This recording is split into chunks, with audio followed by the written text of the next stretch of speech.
Hey everybody, this is John for MTG Nexus coming at you with some Boros Burn here in Modern, this time without Lurrus of the Dream Den.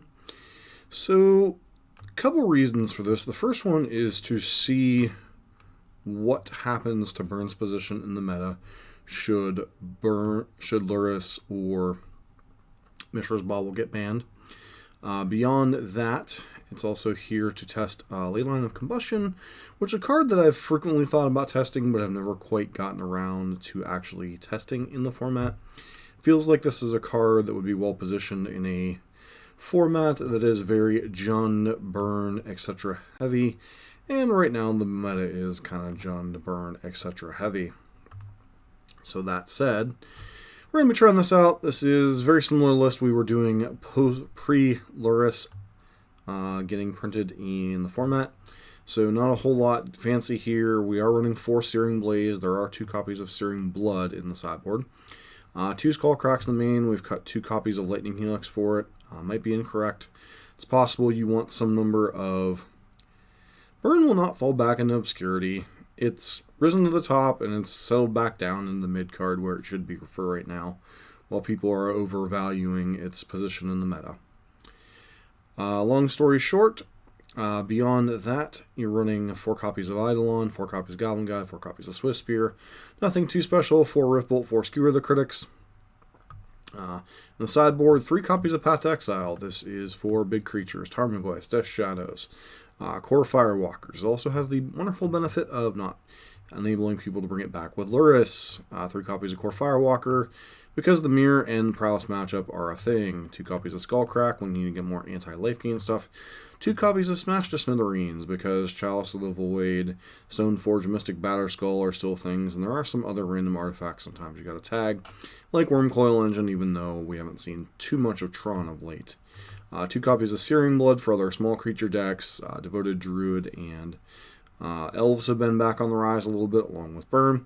And 3 copies of Leyline Combustion, which obviously you want to have this in your opening hand against the mirror match and against Jund and such.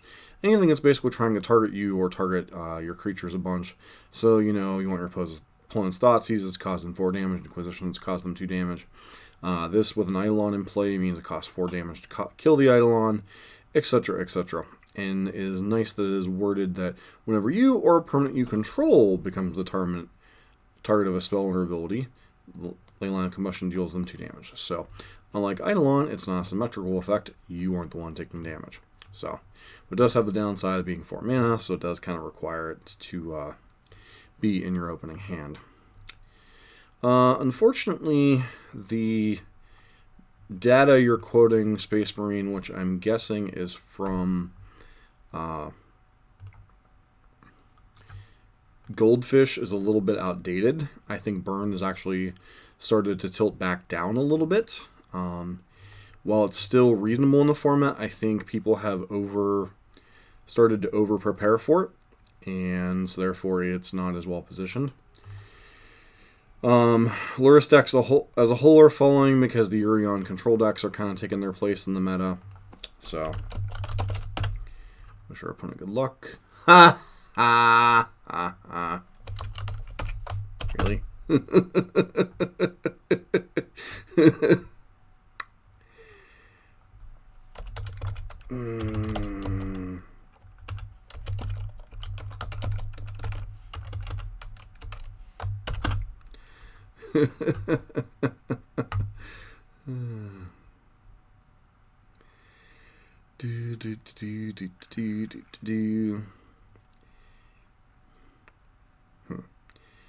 This hand is unfortunately a mulligan, I think, especially being on the play.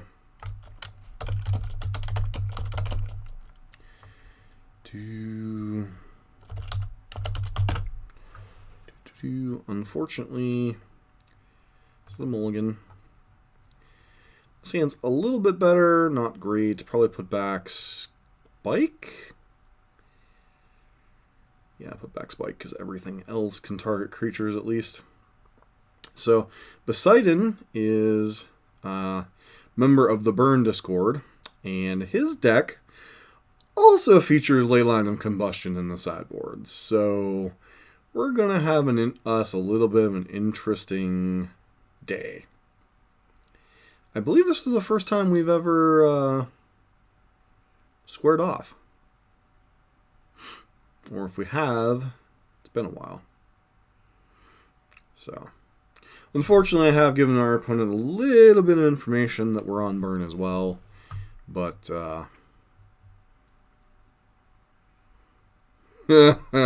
well, you're about to see some fireworks. So,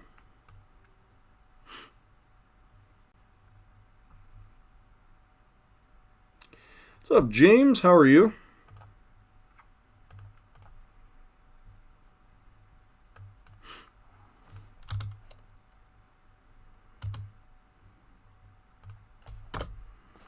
Trigger. Sunbay Canyon, giving up on the land. Be curious if he is on the Prowess version or if he's on the Burn Heavy version. No.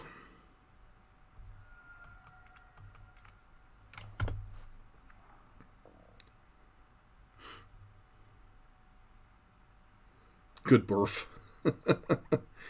Eidolon coming down next turn. That'll be an interesting one.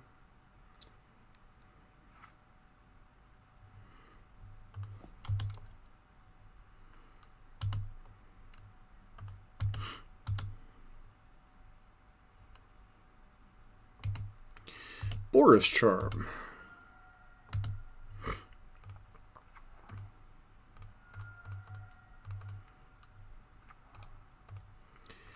Yield through the turn.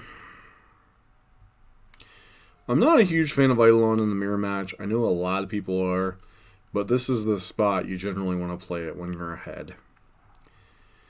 Though I suspect we're about to get Searing Blazed.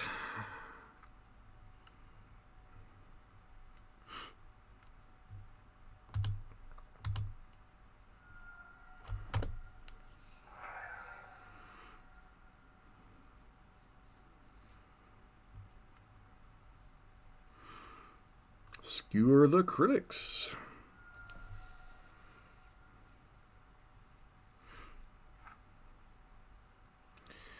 So how do I die here?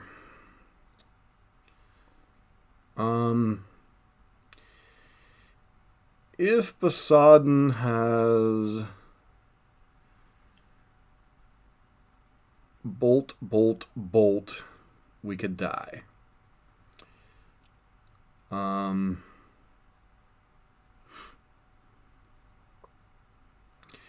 Not sure of his exact configuration. So if I do this, suspend Rift Bolt, kill this, then the only out he has is exactly Lightning Helix. Whereas if I kill this, I'm less likely to die?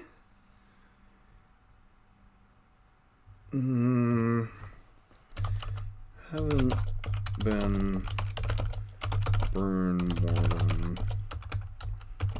once a week, really.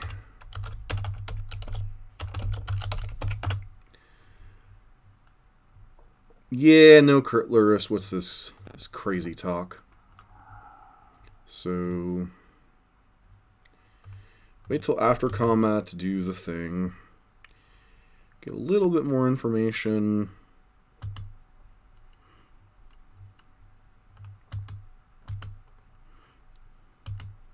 So we handed them Inspiring Vantage, which makes it more likely that they are to have the thing that can kill us.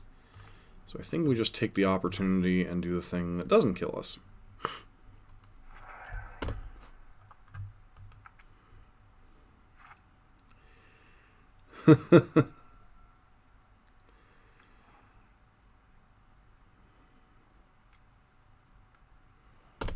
Okay, that's the card that I care about least.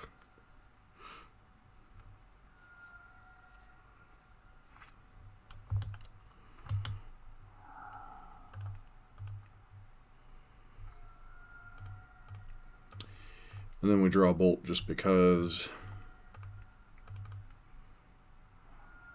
Skill game. Alright, so mirror match. Leylines. Must have too much for the mirror match. Core Firewalkers. Path to Exiles for other opposing Core Waffle Walkers, yeah. Waka Waka Waka. Board out. Eidolon, especially in the draw. It's a terrible card. Board out Boros Charms. And then trim.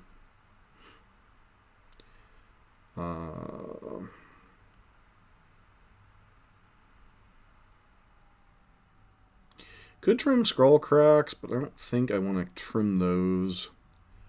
It's either Riftbolt or Skewer the Critics here. Maybe a Lava Spike. We'll trim a Lava Spike in this spot.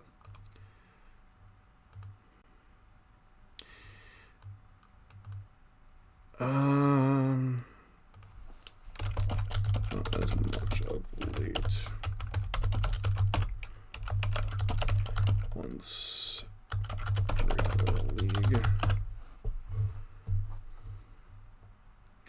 No, we just need the Fozzfather here to keep you on your best behavior, Space Marine.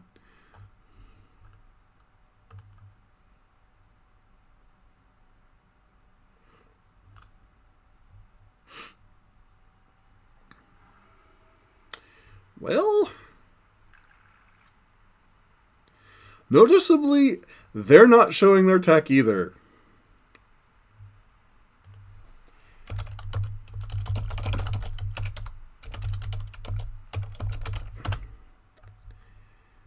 Alright, we're definitely keeping this hand.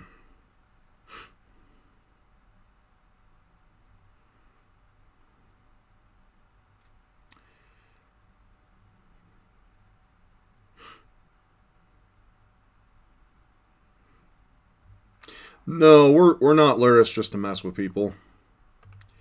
I've also done the same thing with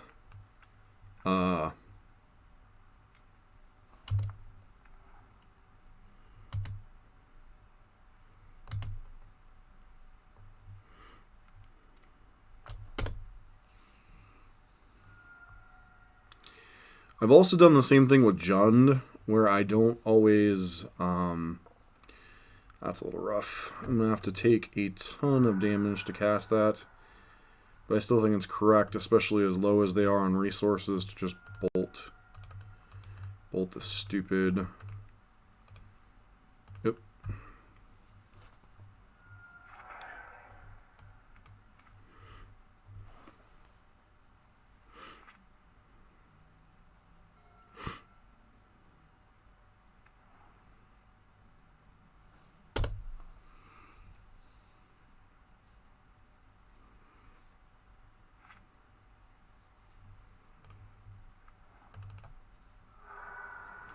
Going to 11 here, which really sucks.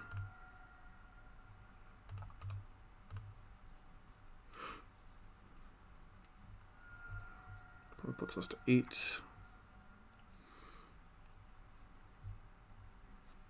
No, opponent mulligan to 5, so that's the other thing that comes up in the burn matchup is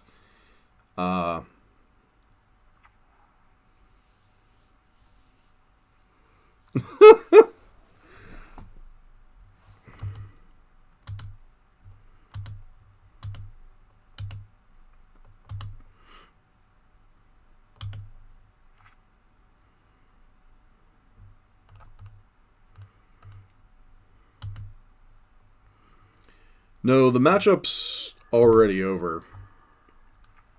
Like, spoiler alert, this game's already over.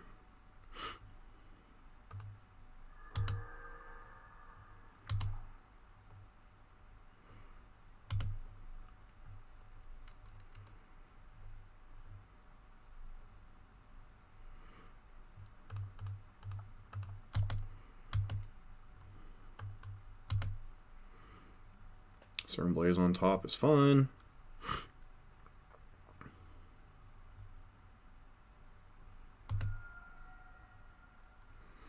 Yeah, Mulliganing can definitely... Looks like they have... Serum Blaze or they have Path?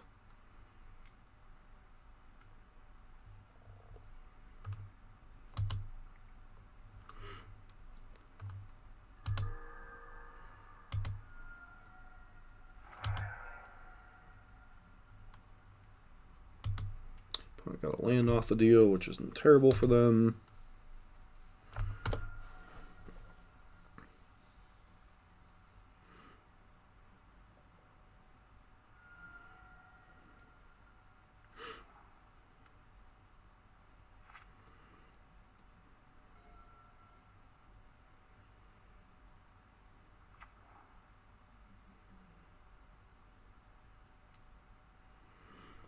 Ruh-roh.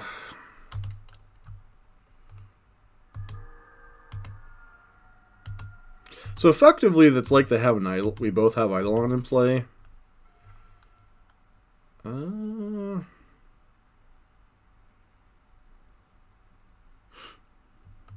Let's put them to 2 first. See if, yep.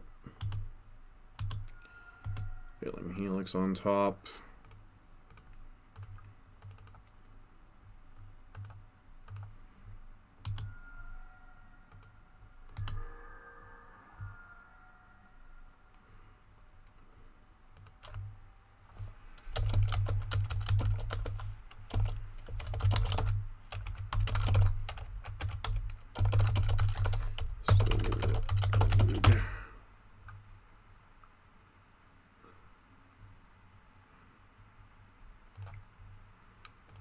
So what Space Marine is telling us is he's naturally that crazy. He doesn't need chemical stimulants. That's kind of scary.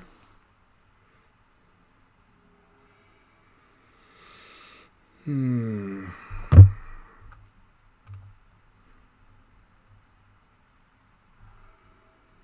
play. Oh.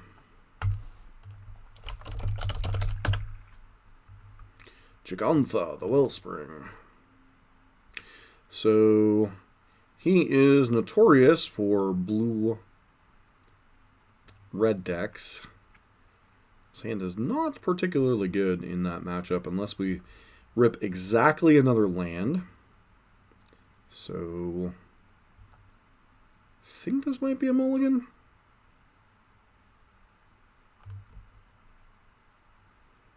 His hand isn't particularly good, but I think that this one's a keep.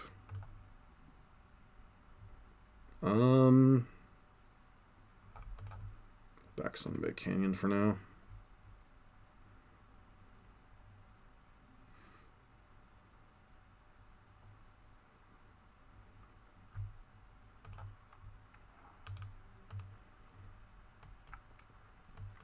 Not going to give away information that we're burned quite yet.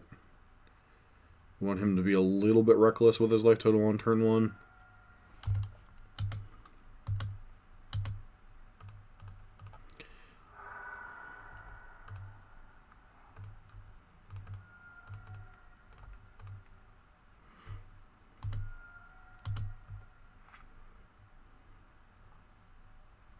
So it's like that was our starting hand.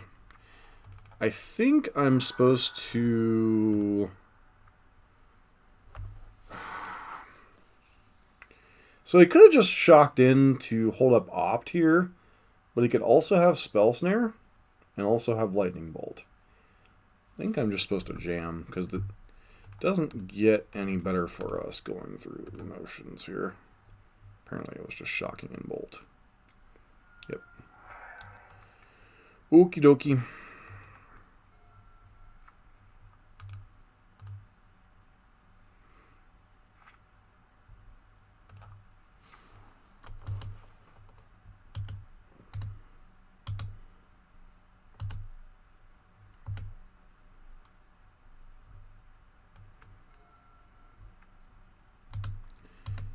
Yep.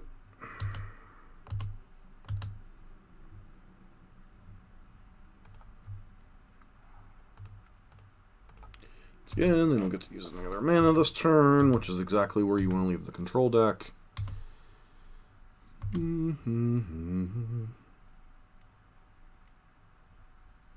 Draw draw 2, discard 2. So that would indicate that they are on the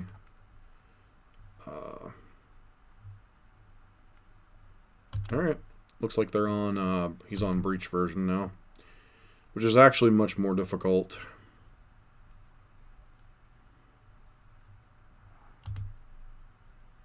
Arclight Phoenix? Okay.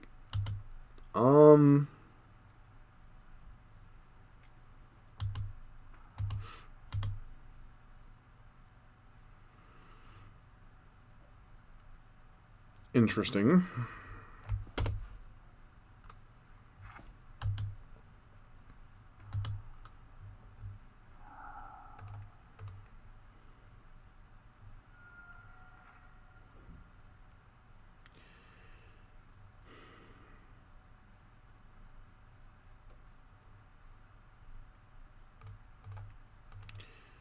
We go ahead and do this.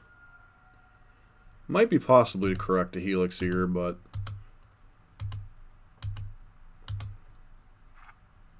interesting.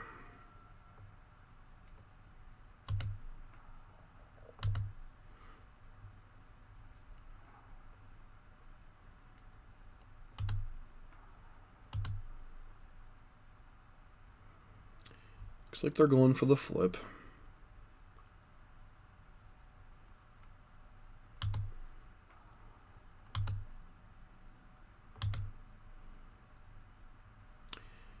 Okay.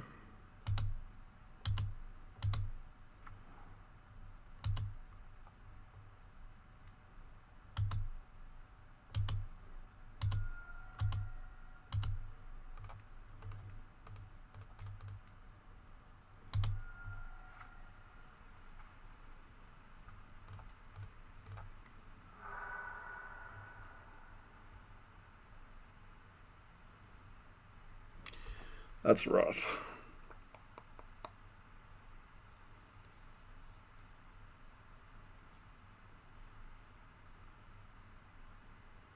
I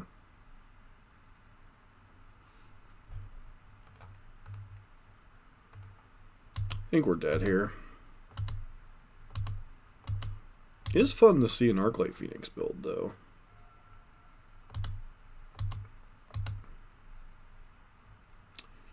Maybe just Arclight Phoenix as kind of a...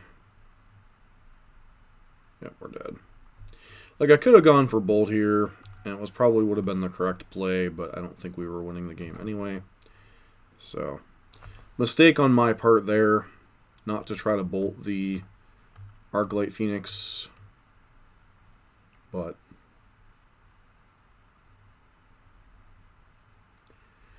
Alright, bring in the leylines of combustion against the bolt deck. Bringing in some number of paths against Thing in the Ice. And then beyond that, we board out our blazes.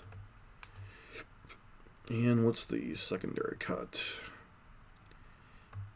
With Remands, Riftbolt becomes significantly worse, so I'm going to board those out. And so it looks like our opponent is on some type of Arclight Phoenix control deck, which is interesting. I really want to force him to a third game because I'm curious, like from the Arclight Phoenix thing, I'm curious what he is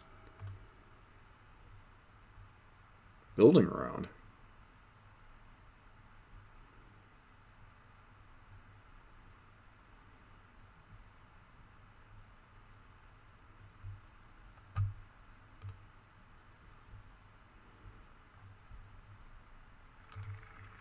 Alright, this is the kind of hand I want in this matchup, so...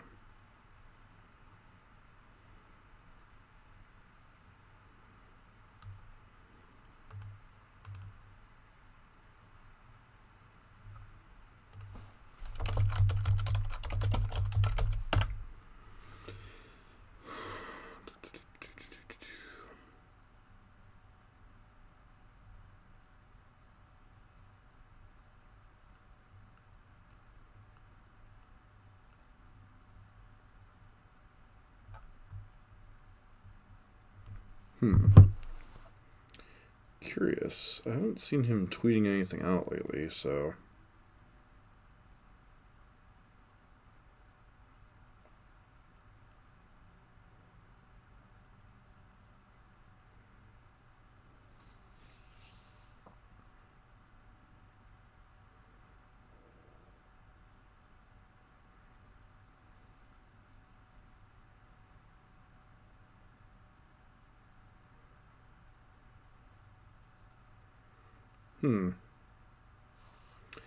I'll have to take a look at his stream later to see if he streamed this deck or if he's playing something else.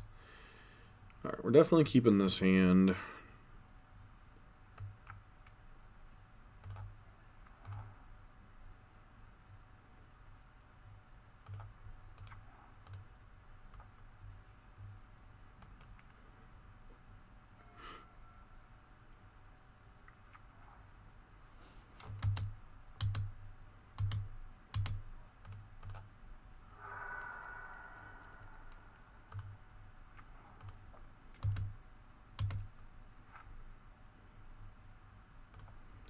Well, it's interesting, but I think we have to jam Eidolon here.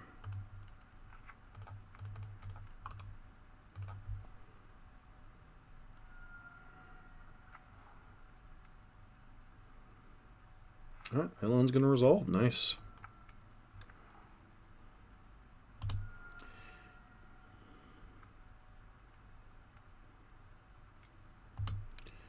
Rough. Rough for him that we have exactly the answer. Ooh, this is going to be a really ugly turn.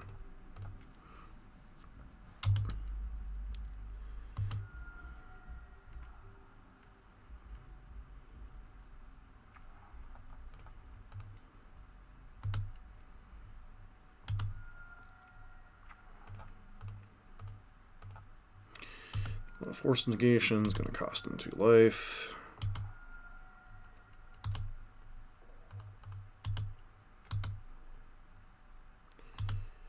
Island on top.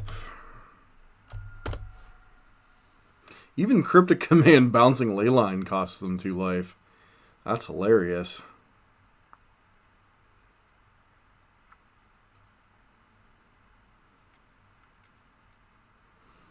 Arclight Phoenix on D.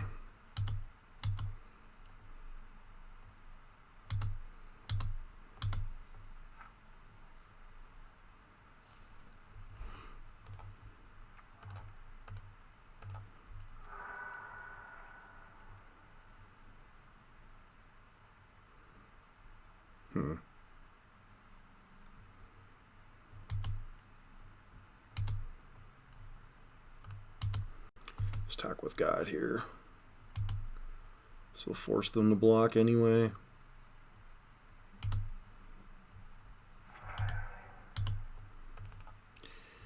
Take this opportunity to resolve a Boros Charm.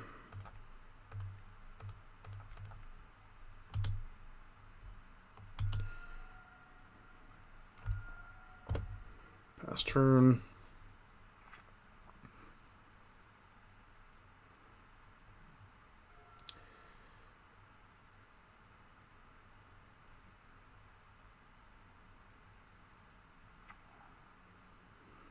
Looks like they're just playing Blue Moon with Arclight Phoenix. That's very interesting.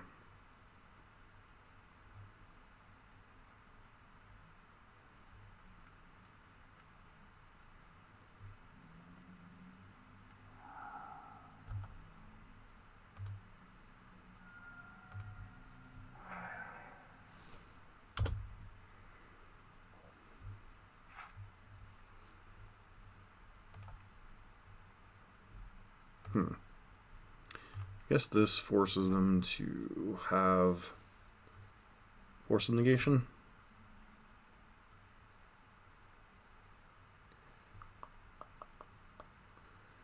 Spell Pierce just isn't enough.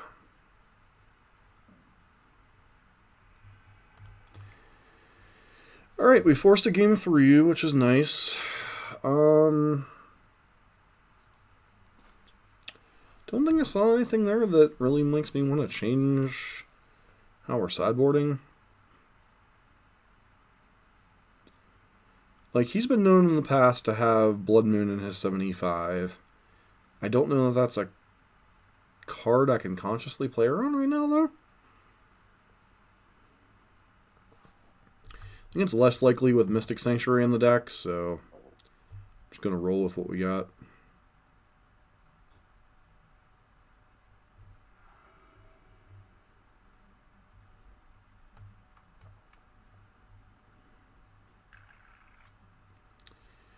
Do we keep this hand?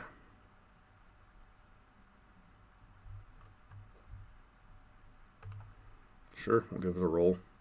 Obviously, if they have Thing in the Ice on too, we're in a lot of trouble, but...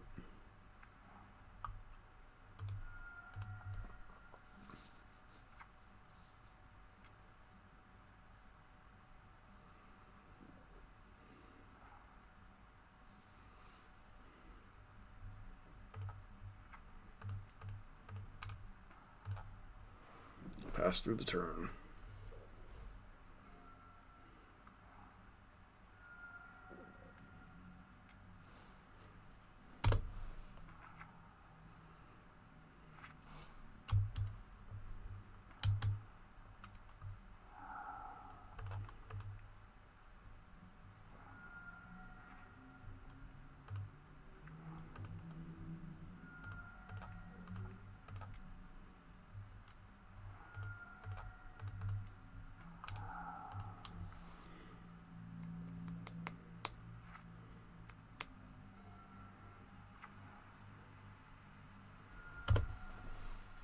All right.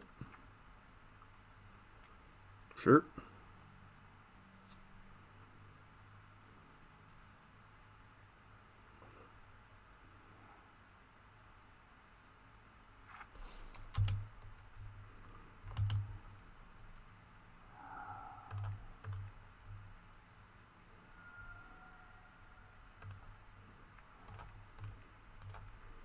Do this, play around their soft counters.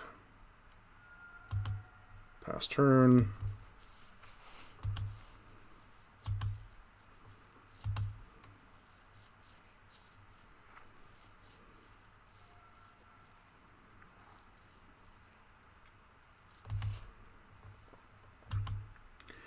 One to know so far. We beat a fellow Burn player, and then we lost game 1 against the Pen and Sword, and now we're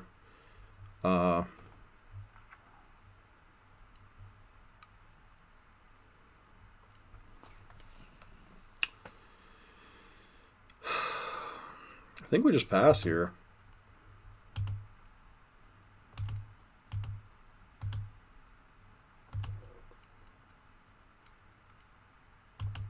Sure.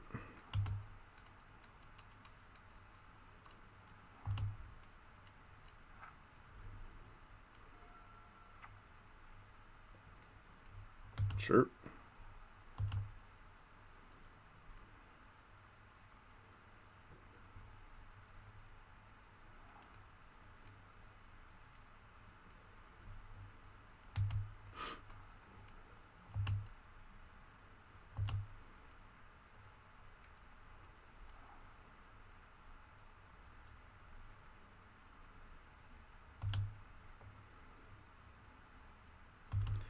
They are on Gigantha.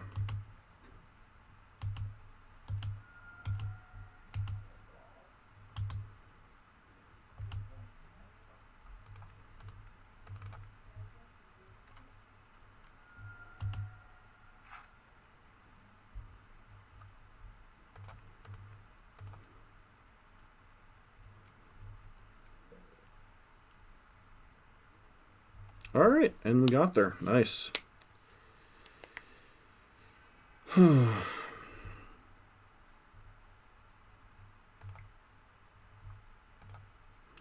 Looks like they just might have been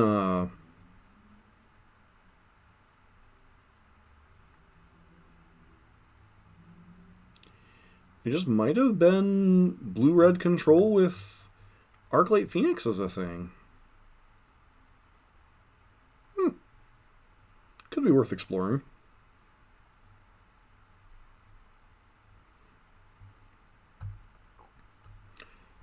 Space Marine, you slobbering in the corner yet watching burn?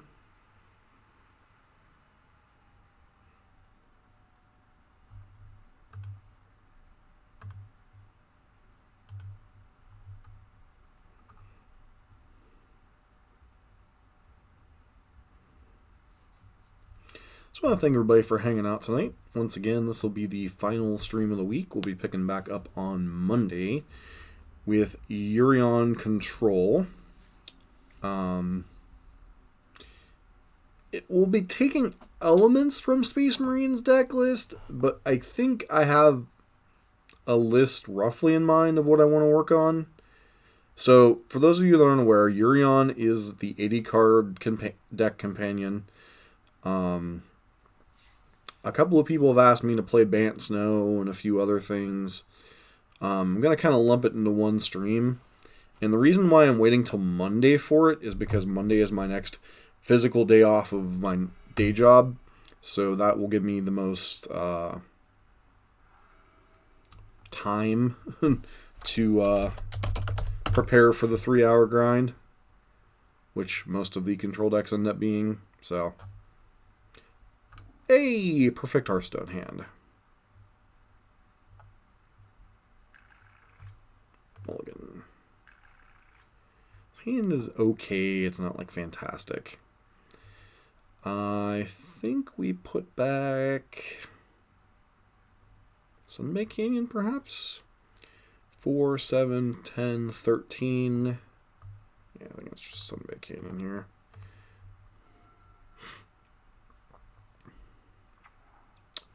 Another burn mirror.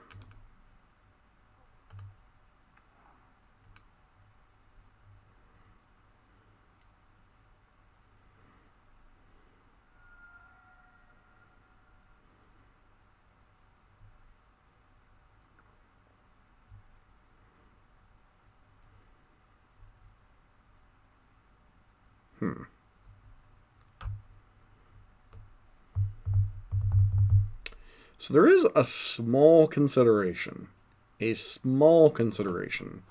to concede. So, does this deck have 1-drop creatures with haste? Indeed, we just never can seem to find them. Does appear like I'm just playing Boros Control with Eidolons, doesn't it? Because I don't think we've had a 1-drop on 1 yet. Yeah, I think we might have had one of the matchups against Pen and Sword. Oh, okay. I'm glad I didn't concede because this is Prowess. This isn't actually...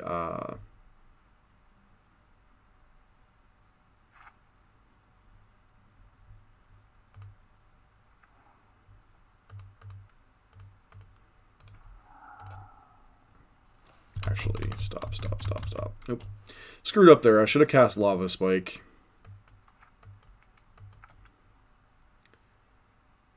Okay. Put up with another Lutz. Soul Guide Lantern, sure. Absolutely useless against our particular version of it. They screwed up, though. That's going to cost them a turn of being... No, actually, I suppose they could flash back Lava Dart and bring back... whatchamacallit here?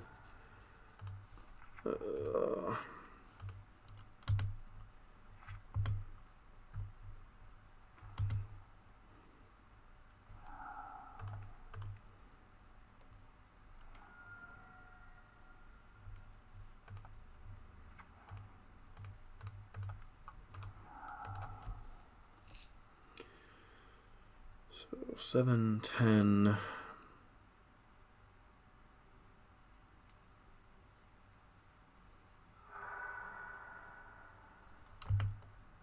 Okay.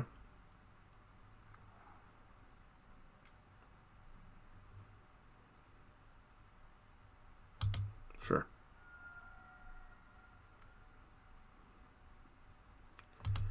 Another Lutz. Sure.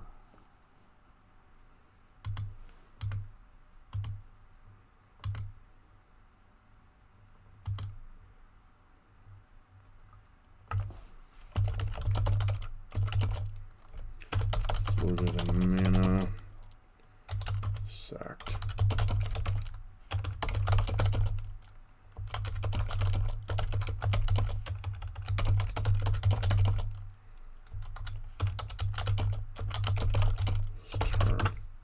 I'm not criticizing our opponent's play. I'm simply pointing out a line they could have taken to get Lurrus back into play this turn.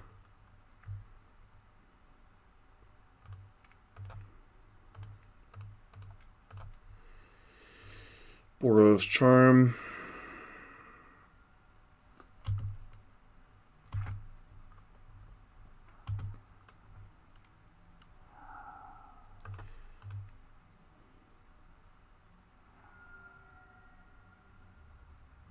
Awkward.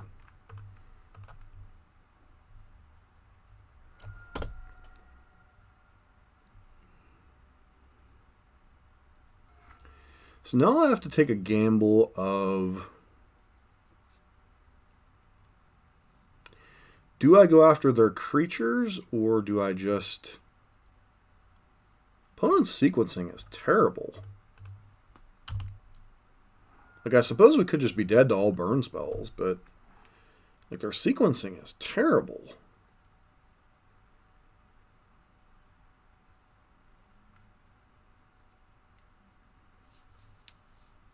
Abbott, sure.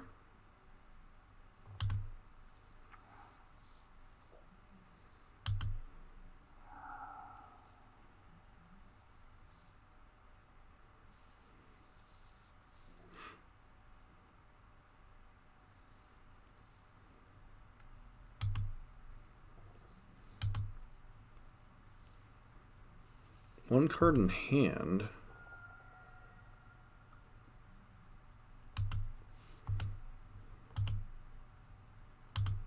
I think we just Helix Face and pray here. Doing this because then it lands a better draw, because then we can kill Abbott.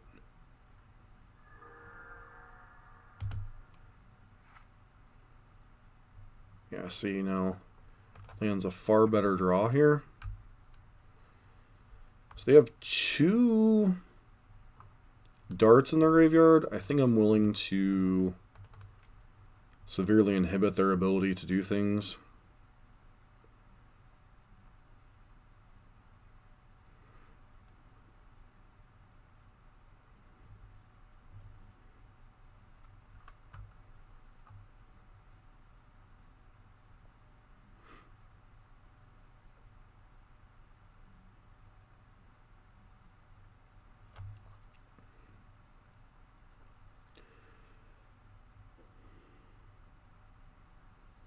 Once again, we got paid off for how we sequence with Helix and Blaze. Opponent obviously next turn gets to go Lurrus into Abbott. Oh, never mind, they don't. Huh. Gotta float white there, friend.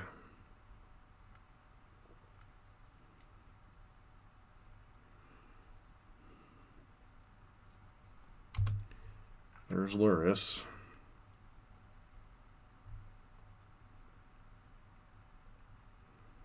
There's Swizzle Spear.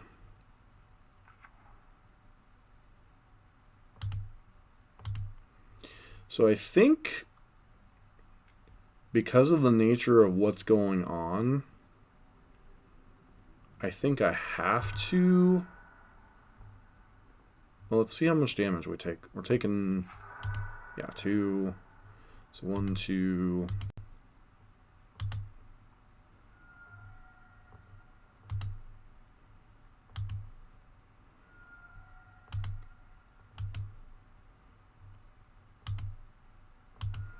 Going to 5. I think I fetch to thin here. Obviously, it's a minor thing.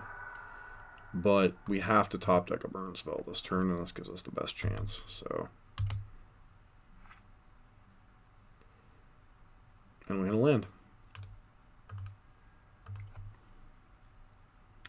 Okie dokie.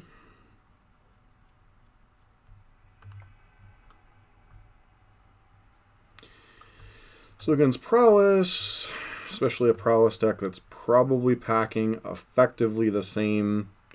We're 2-0 so far, Foz. We've beaten the mirror match, and we've beaten blue-red thing in the or blue-red Arclight Phoenix Control, for lack of a better term. And now we're against the Prowess version of the deck. With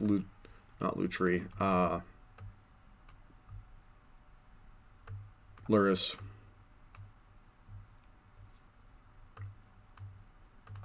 Board out. Well, no, Eidolons are a lot better against them. 4 copies of Boros Charm.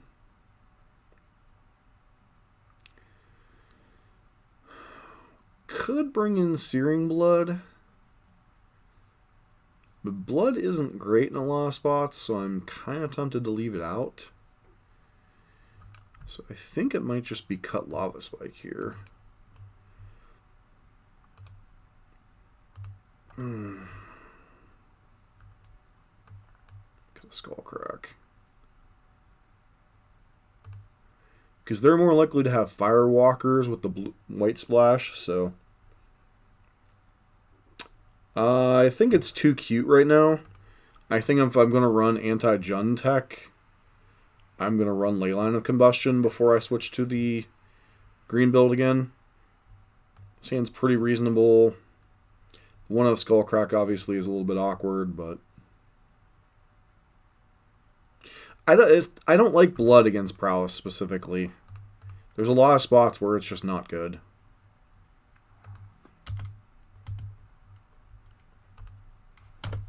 On the draw, I'm much more inclined to bring it in, but on the play, I don't want it.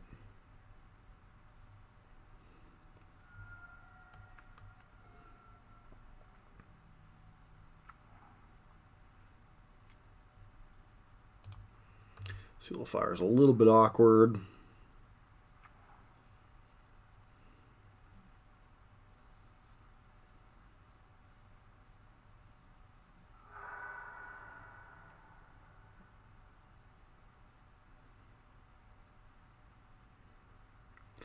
Like, the green splash is probably better.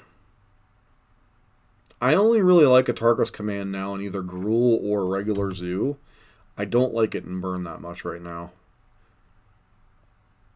You're giving up way too much equity.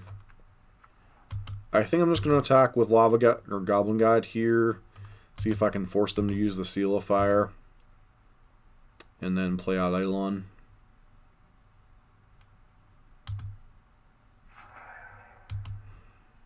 They didn't gain any information. A little bit awkward and a little bit tension here. If we draw a core Firewalker, then we're going to want the second white source. So even though we're going to be in a quote-unquote damage situation, I think I'm supposed to fetch Shock there. Having one of our 2 Lightning Helixes also certainly helps that equation. Okay, so they get to Seal of Fire. Yep. They are most definitely on the control plan, so Leyline of Combustion would certainly have wiped them out. But unfortunately...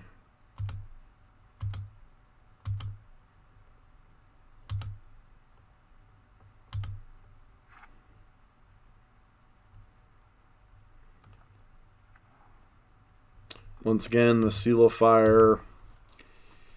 people are too cute with their removal spells. They should just fire them off immediately. Because if I hit them with a...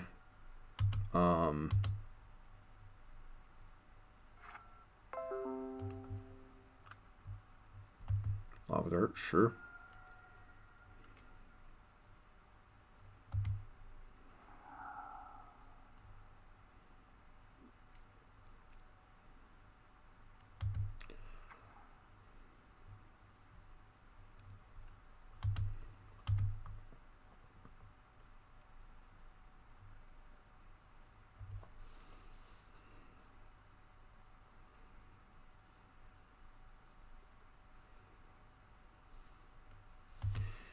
I think we Skull Crack them at end of turn, put them to 10.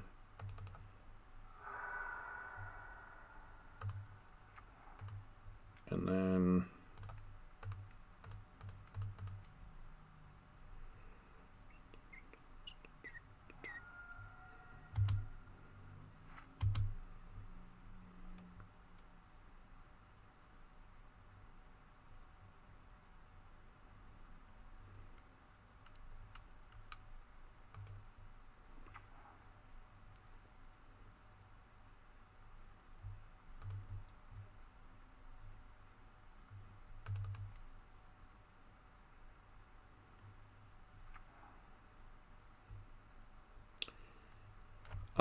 we're doing all right. We're 2-0 so far, although I think we're in trouble in this matchup. This is one of the matchups where actually not having Lurrus is going to come back to bite us a little bit.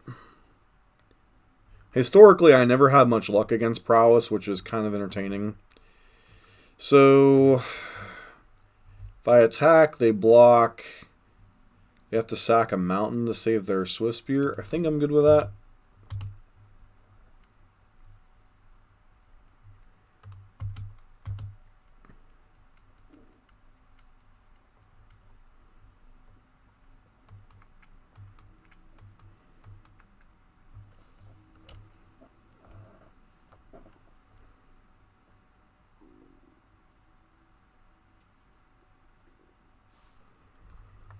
As you wish. I'm going to fetch a basic mountain so I can hold up path. This obviously has the downside of opening us up to... Do they sack a mountain? I was going to say, that doesn't make much sense when they can just bring it back next turn, so...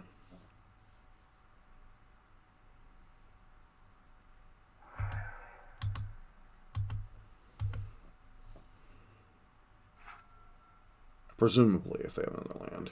Yeah, which they do. Okay, this puts them to 6.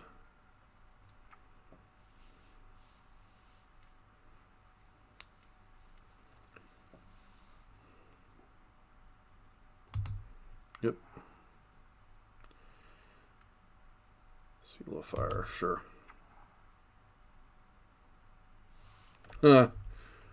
Whoopsie.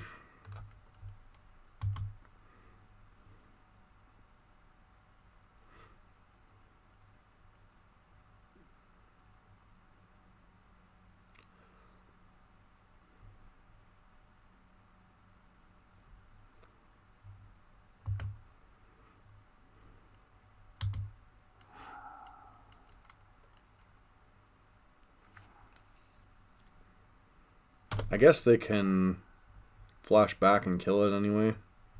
See if they notice that or not. Nope. Nope. Sweet. They missed the ability to kill our Swift Spear with a lava dart in the graveyard. Yeah, opponents made a number of like sequencing and decisions that I kind of go, huh?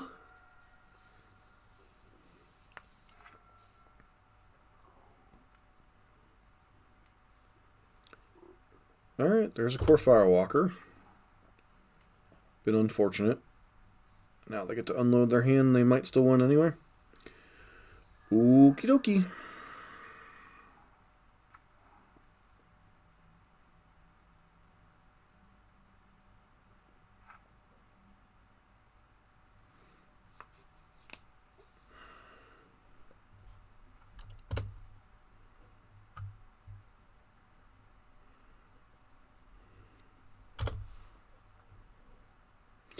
It's certainly possible. Or maybe they had plans for the mana. Who knows? Like, it feels like we're going to lose because our opponent's deck's a little bit better, even though we played better. Variance, it happens.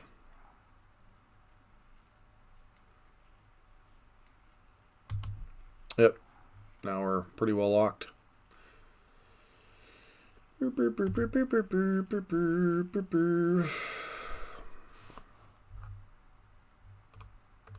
Alright. You got us, OP. You got us.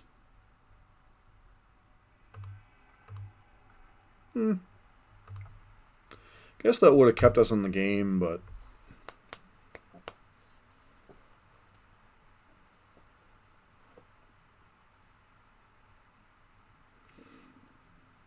that's life.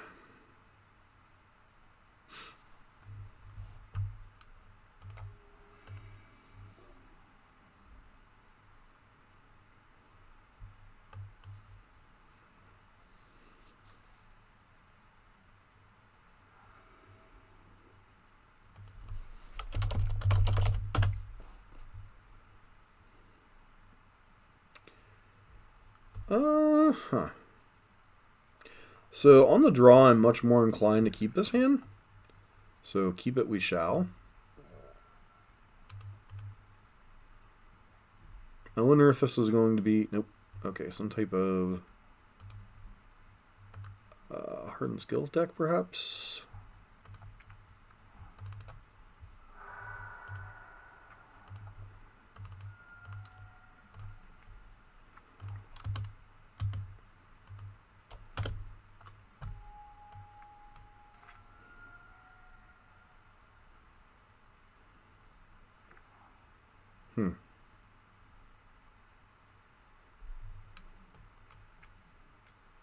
Yep, Hardened Scales it is.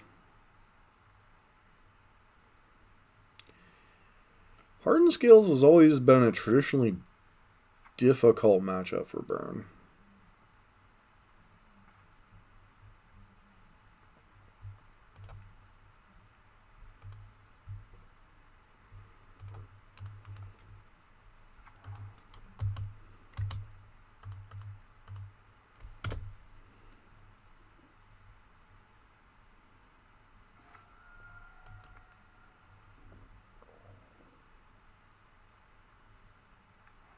Okay.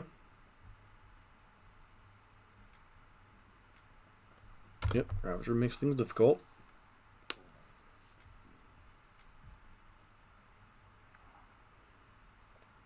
Throne of Geth.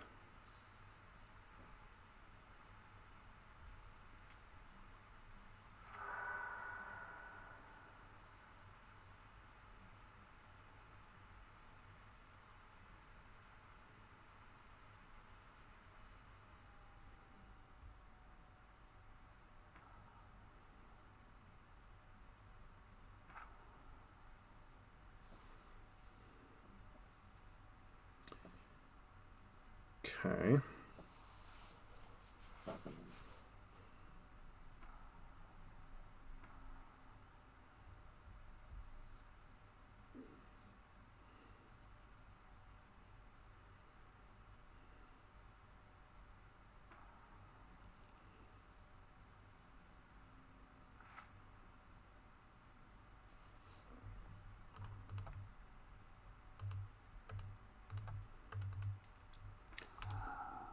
Fortunately, our deck is going on the lands, so...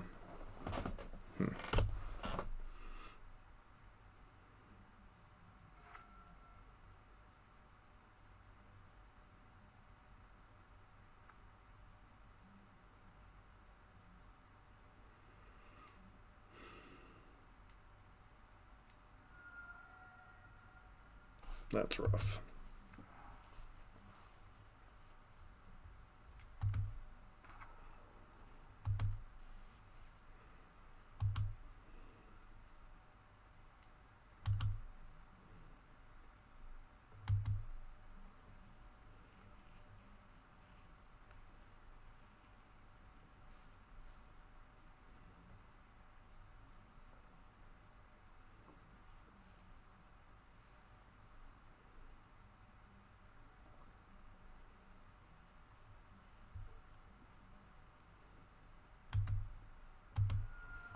Put us to 10.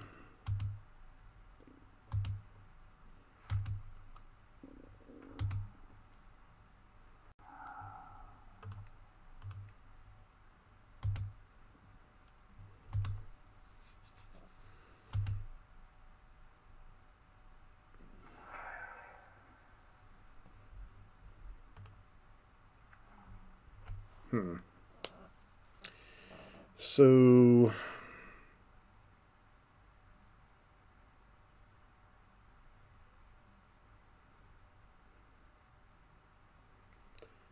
what is my best course of action here?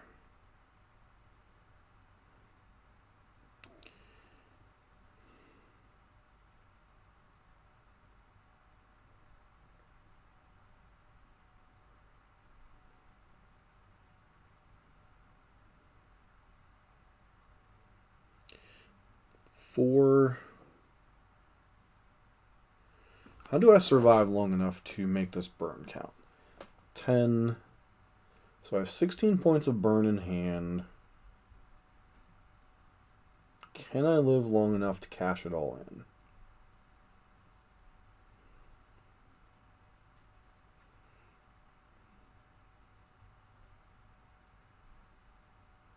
So if I were to attack with everything this turn, each bolt's +5. Or +4. No, 5. 5, 10. 5, 10, 14. I could put my opponent to 2 if they were not to block. Alternatively, I could attack with both Swift Spears, see if they block, play Goblin Guide, hold up Bolt potentially. I think I've got to do a mix of get some damage in with some creatures and not die to a one-shot from Ravager. This is actually kind of what I wanted my opponent to do here.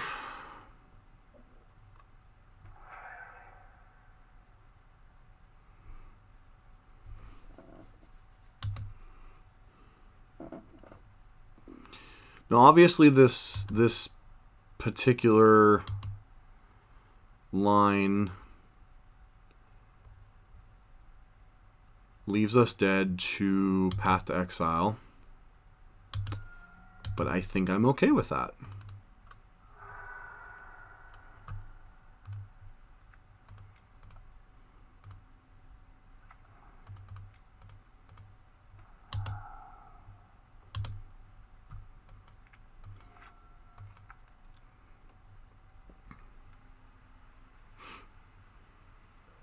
Sure.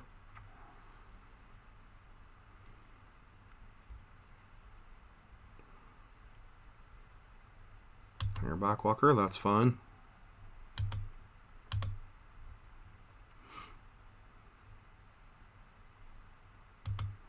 Sure.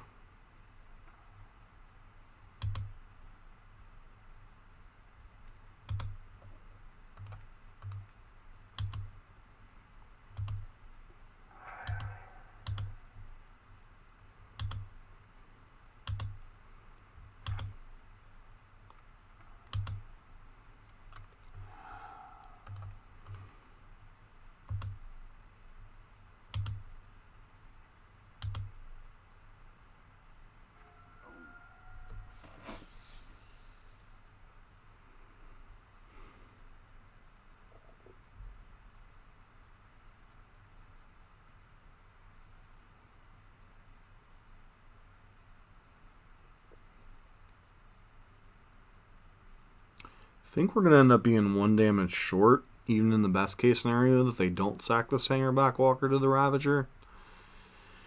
Because I can swing for 2, swing for 2. Boros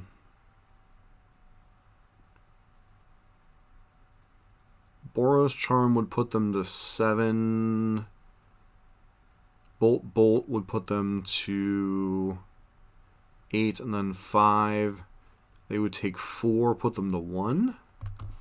Still think I'm supposed to attack here. I think we've ultimately lost this game, but we at least put ourselves in the best chance to win.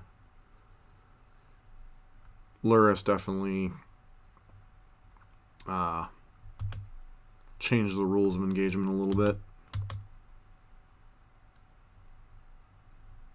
Like, if our opponent's ultra conservative, that yeah, they're just going to sack the Hanger Backwalker, and then there's just no way we can win.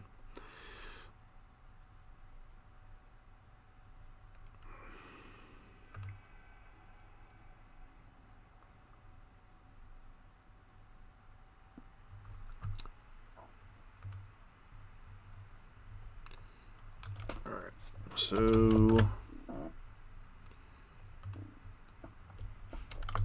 Hardened Scales.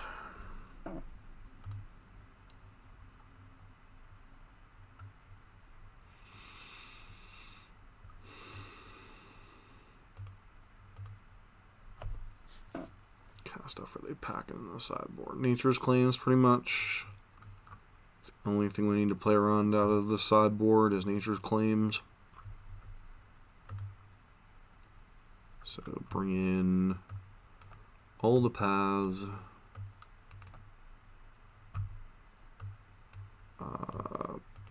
Leyline of Combustion isn't that great. Like, they could potentially have... Ballista is the only thing we care about there. And then, obviously, we bring in the Smashes. Could bring in Skull Cracks. Go down. Boros Charms. And...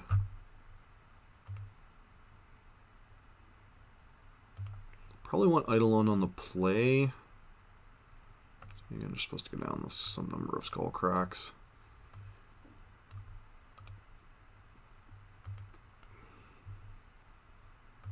Gonna attack like this.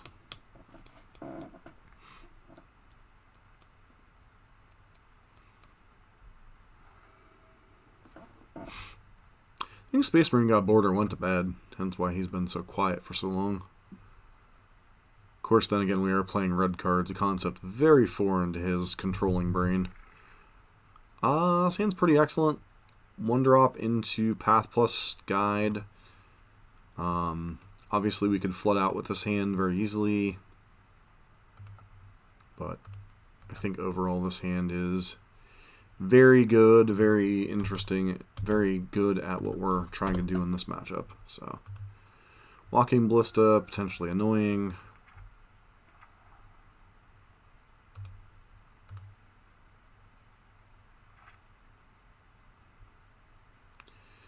So I think I just do this. That way I can play Path to Exile if we absolutely have to next turn. Like if they go Ballista for 2 or something. And then just hit them for 3 here.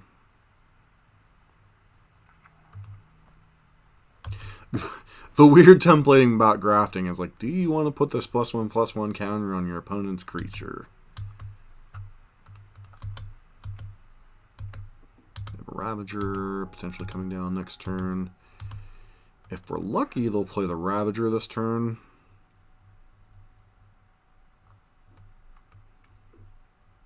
It's definitely the advantage of play versus draw in a matchup like this.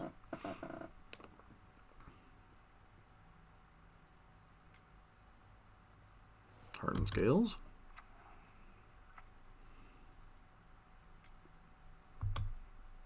Nothing. Wow.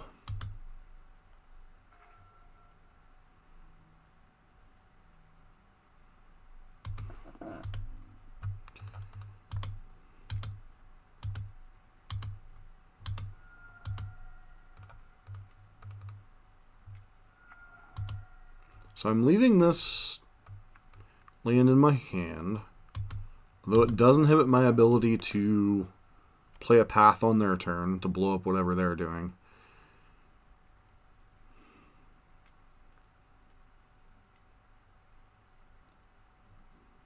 Sure.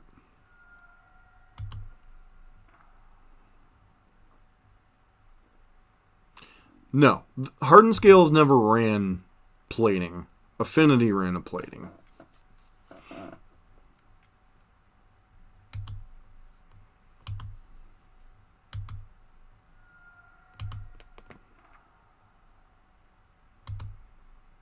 And they'll graft onto this one, and then they're dead. Okay.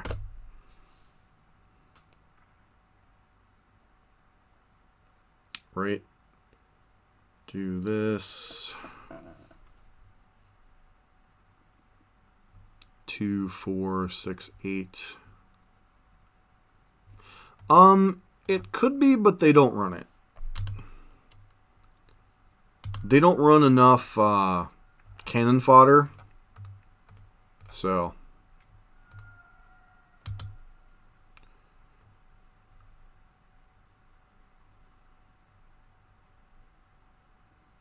see, Affinity was powerful on the back of its 0 and 1 drops, and Hardened Scales doesn't actually run those. What Hardened Scales sets up to do is it sets up to play a bunch of very powerful, like it plays 1 drops, but they're like Animation Module, Hardened Scales, Ancient Stirrings. They're more of a setup for a turn or two and then explode, whereas Affinity was just bomb at my hand and then try to punk you out some way after that.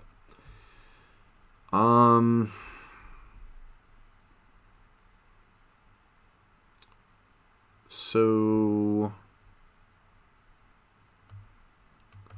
I'm going to take out 2 Eidolons on the draw, bring a couple Skullcracks back in. Searing Blood just gets outscaled so quickly in these matchups. Like against Prowess and against this, I don't even want the card in my deck. I'm supposed to bring in Skullcrack, or am I supposed to bring in...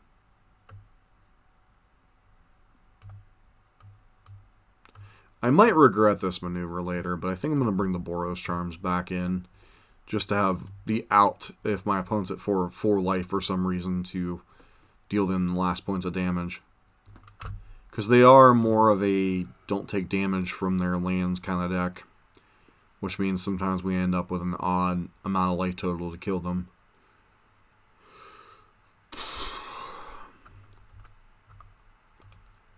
Sleepy Puppy. Interesting.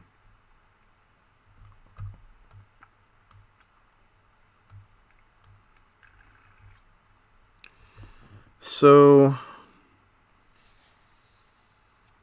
this is a hand very much like our game 1 hand that could get there if we draw a second land. If we don't draw a second land, we're going to be in a lot of trouble. But I think the upside of this hand is high enough that we keep 1 drop into a bunch of removal spells, generally pretty good. Although, as they've shown, they can easily scale past what our deck is trying to do. Looks like they're going to try to go for the Ink Moth kill.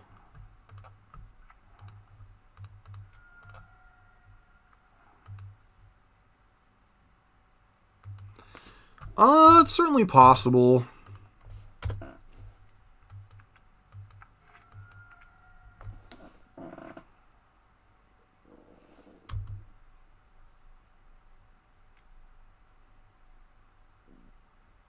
Yep, they're going... Oh, yuck.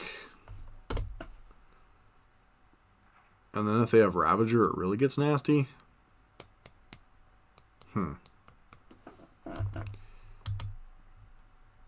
Wait a sec. Oh, that's nifty.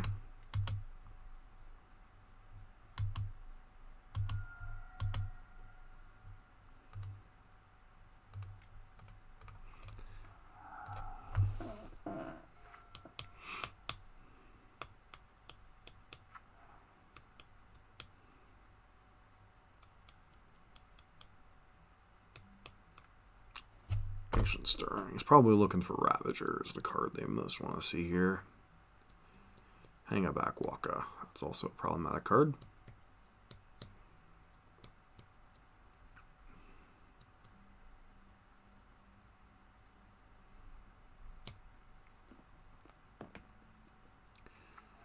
Ozlith. No other 1-drop play. Why would you attack there? That doesn't make sense.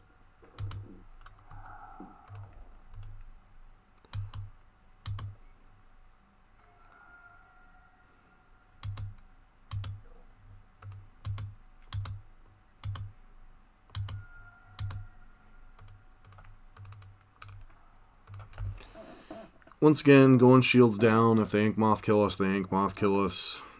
Sitting back on defense on 1 mana isn't going to get us there.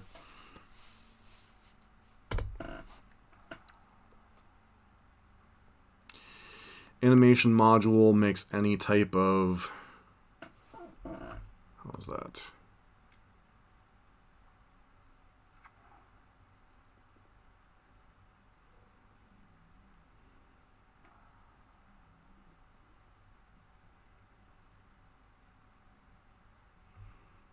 Well, I'm thinking of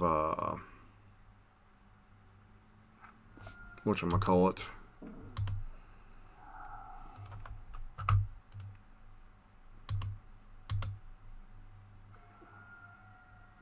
Really, deck?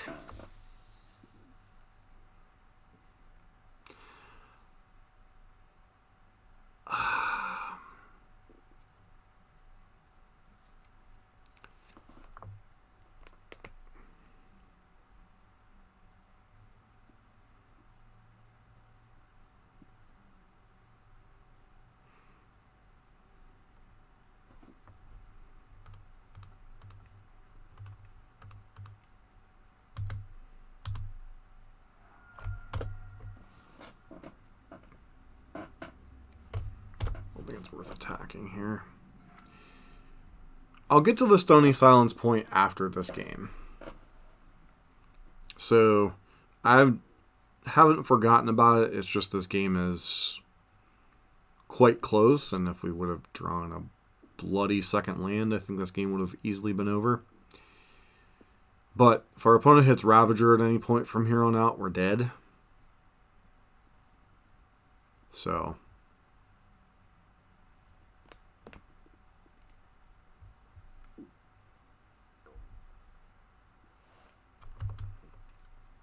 Okay.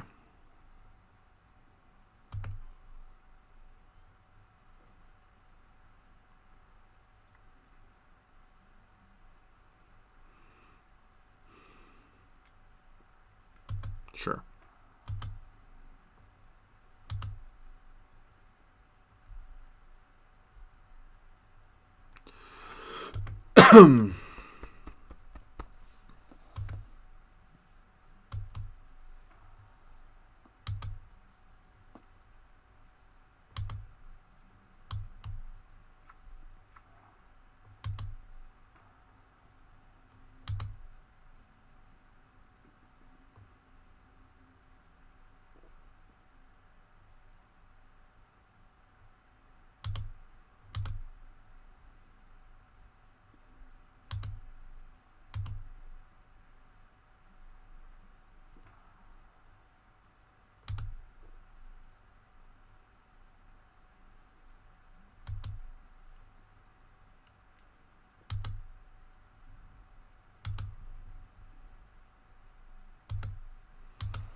It's quite likely we're dead this next turn.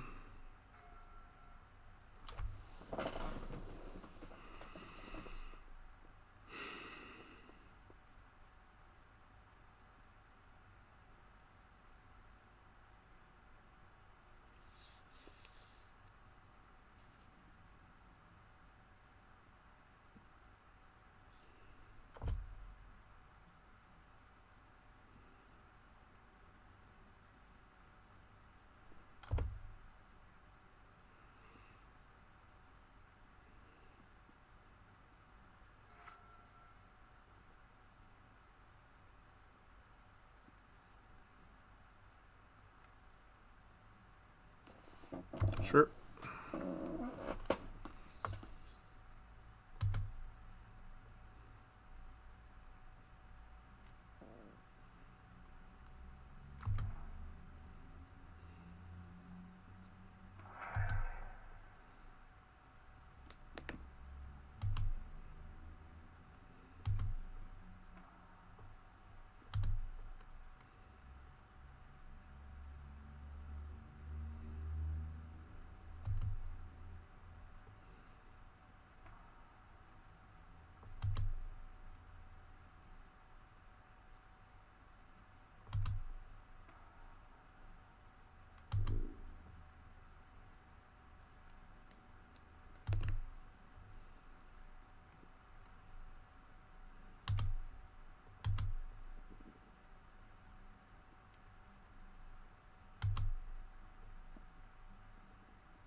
And it's quite likely they're holding up Nature's Claim at this point, so...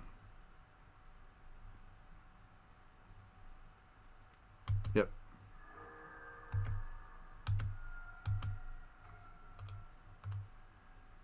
Alright. 2-0 to 2-2.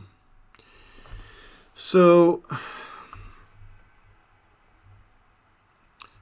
a lot of what our opponent was doing here would not have been stopped by Stony Silence. Like it would obviously it would have stopped Ravager and sacking things, but the Ozolith stuff and the animation module trigger, that wouldn't actually be stopped by Stony Silence. So while it would be decent against that deck, it wouldn't be great. And while Stony Silence could make things a little bit awkward for the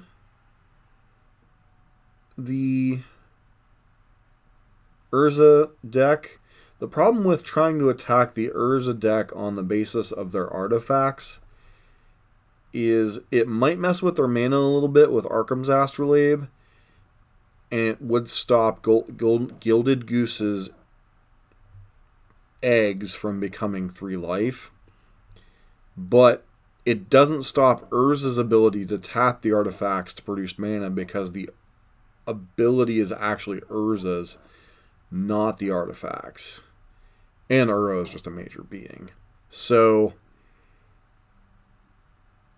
it could make sense in a specific meta, but generally artifact hate is not very good in the current meta.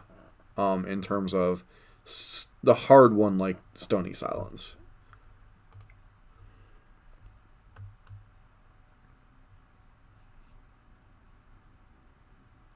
Yeah, Searing Blood would have been decent in that game, but as soon as they played Ravager, it's a complete blank.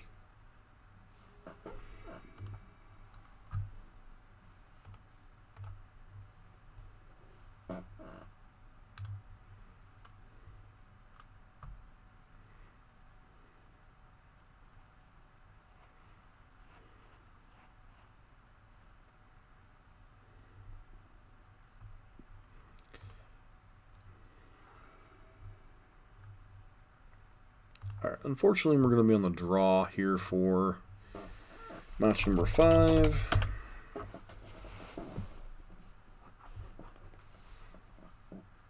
So I hope that has answered your question, Gringo is dead.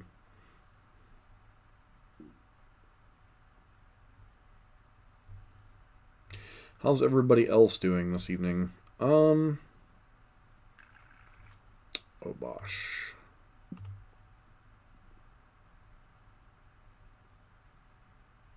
Well, if we would have drawn our second land, I think that matchup would have been very easy.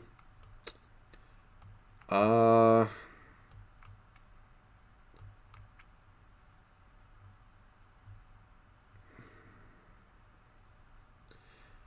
the problem here is the matchup we're up against is Obosh the Prey Piercer, which generally means red-green monsters, which I consider to be a good matchup for Burn. The problem is the reason it's a good matchup is because you generally get to go Bolt their Mana Dork on 1, and then it's certainly a deck that could work. Though I think if I'm going to play an Obosh deck with ramp, I think I'm just going to go play Tooth and Nail and be done with the game. Yeah, double damage, but I think I'd rather have an Emrakul hit somebody for 60 if I'm going to play 9 mana for a spell.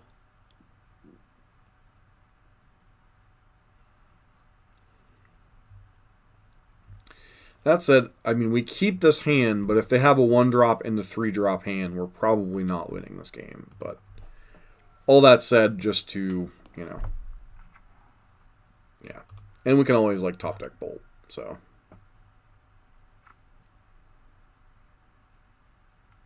But they have the Sprawl hand anyway, so. Even mulliganing the Bolt wouldn't have been good here. So now we just kind of got to hope that we beat their onboard stuff. Double Bane Fire uncounterable. Unfortunately, they could probably answer the Obosh before you can Bane Fire them out into oblivion, so, you know.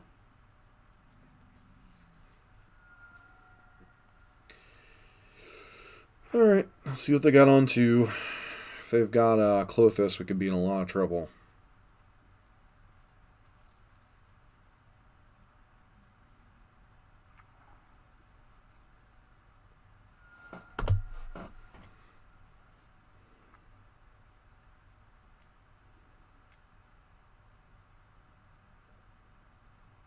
Yep.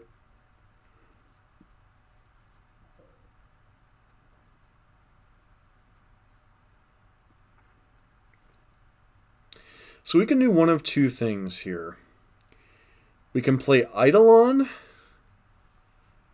and hope they don't think to bolt one of our two guys before the Clothis trigger.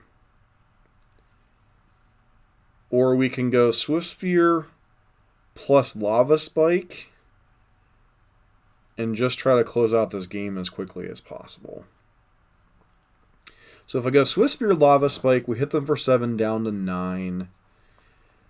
Next turn I can untap and Boros Charm plus Skewer, which does them 7. If one of our creatures lives, we can potentially kill them. Alternatively, well, no, because then they gain 2 life. But if they were to go for a 5-mana play, say they try to get Obosh into play next turn, we could potentially kill them. Or do I go for Eidolon and try to play a longer game? I don't think...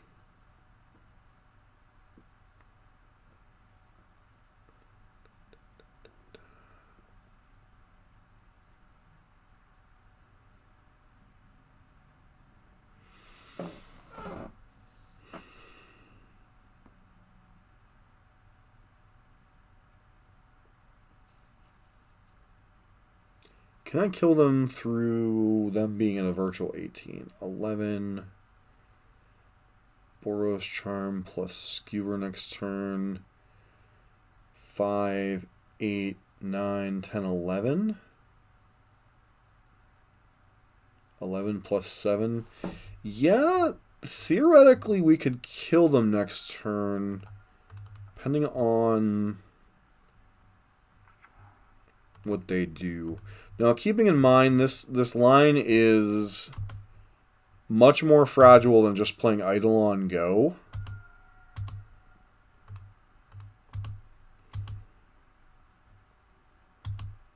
Oh my. They are the Through the Breach deck. Or not the Through the Breach deck. They are the Tooth and Nail deck. Ooh.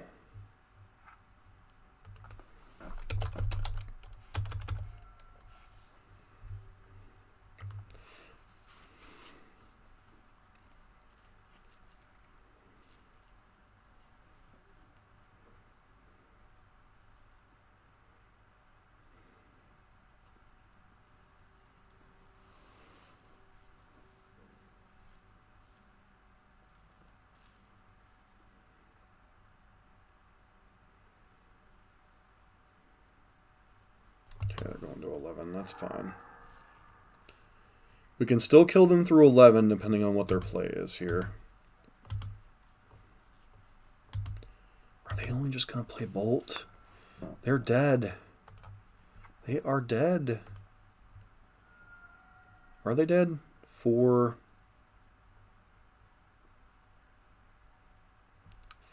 7, 9. No, they're 2.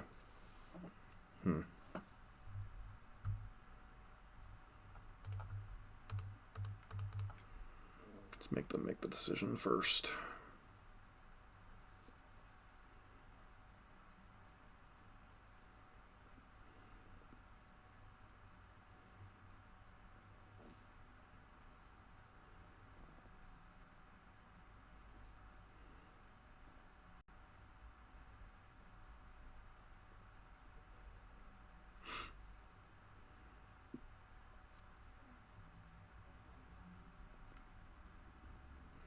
Yeah, it is kind of creepy there, isn't it?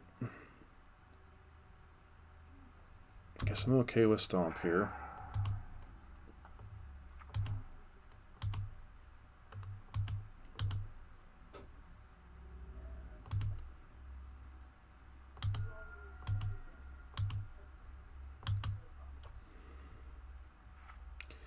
So I have to... I couldn't skewer there because I need an answer to this Bone Crusher. Because they're going to 12.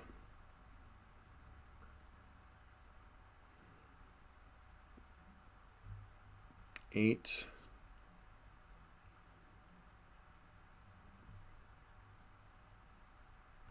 Yeah, if they have to play Bone Crusher here, I think they're dead.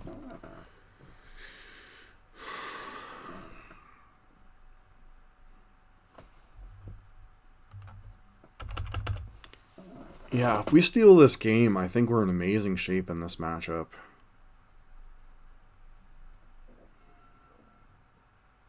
But once again, nothing's guaranteed, right?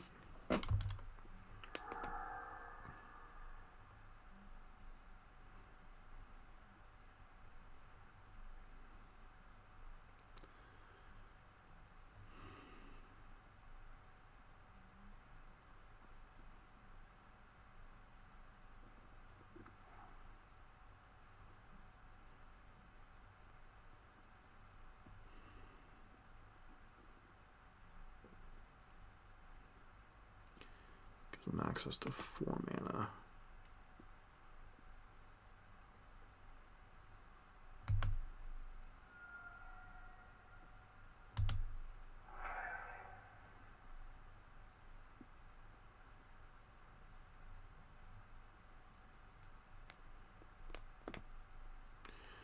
So if they're going to play Bone Crusher...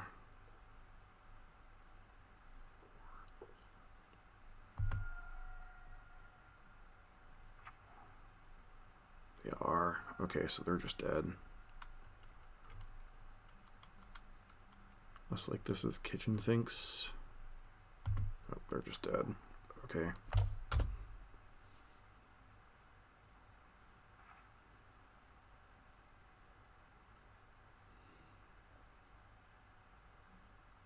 Still get Eve.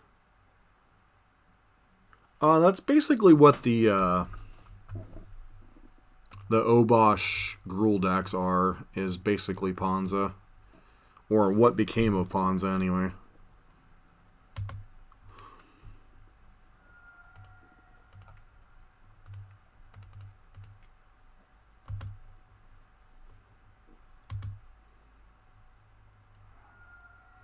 So we won that game through a turn 2 Clothis. Okay. Yeah, don't say Kitchen Finks, it'll show up. Tooth. And nail.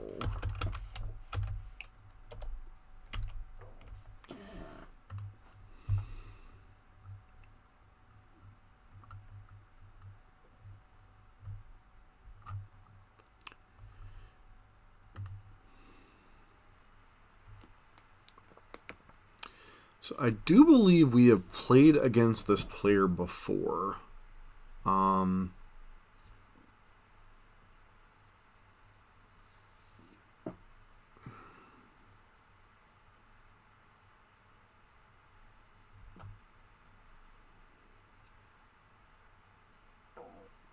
Problem is, when we normally play against this deck, we're on Prowess, which I feel has a lot better matchup in this matchup. That doesn't make a lot of sense, does it? So probably want 2 Path to Exile.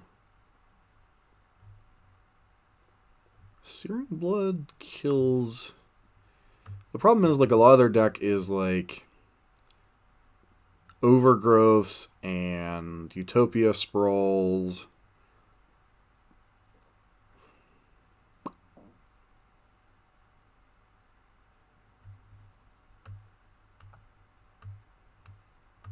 Bring these 4 in. Like, obviously they have some amount of birds, but the question is, like, do I want to bring in Searing Bloods? These in, these in, these in. Down Boros Charms. And 2 copies of Eidolon on the draw.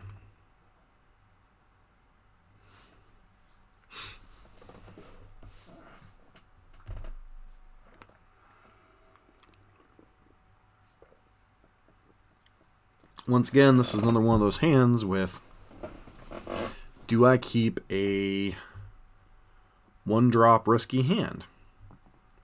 Has not paid off for us so far this league, but I still think it is correct to keep this hand.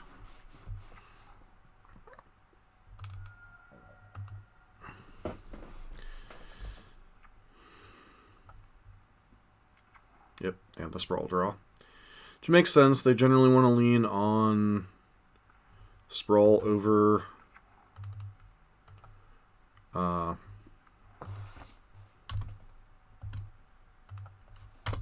Mana Dorks. It's the deck with full of lightning bolts.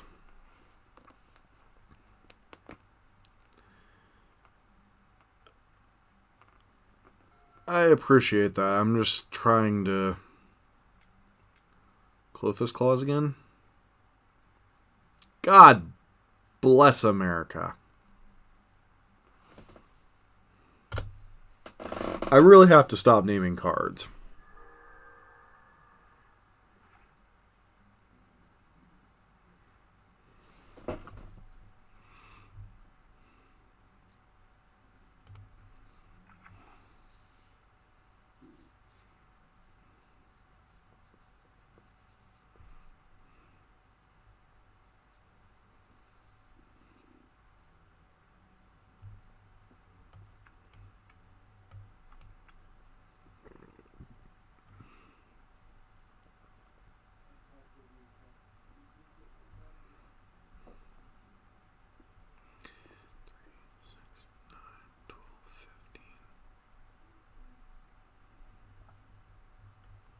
So attacking here isn't very good.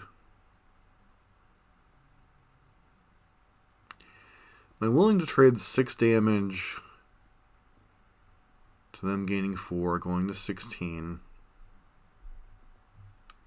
I think I am. Alternatively, I could try to do that attack next turn. It's a little too late for that now, so we're just going to go ahead and Lava Spike twice. Put them to 14.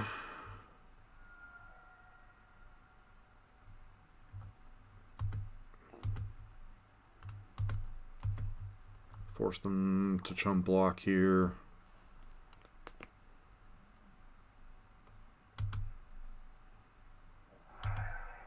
This is part of the reason I brought in Path, was to deal with Finks more cleanly. But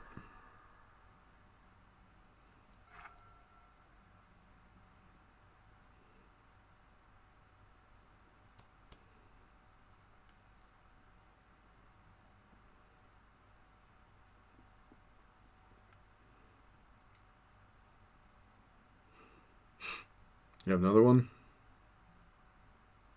Nope, Stomp. Okay.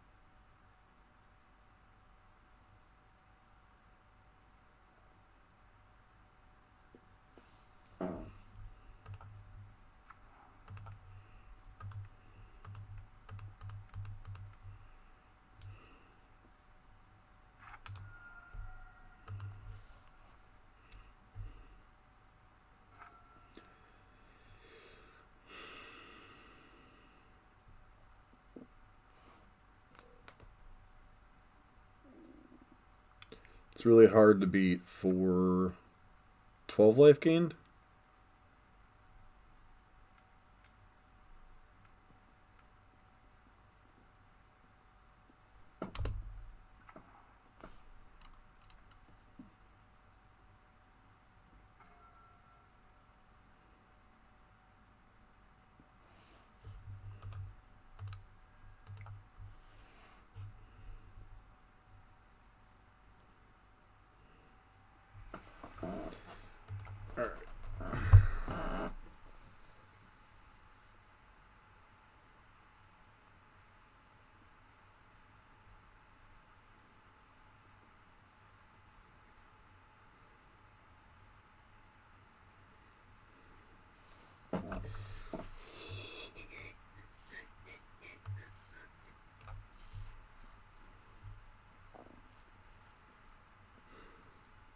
Ah, you're really stuck on that Obosh thing, aren't you?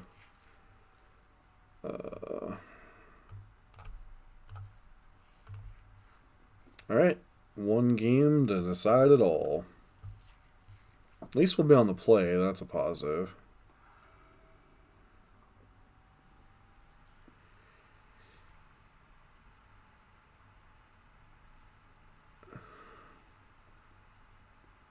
That's a fair point.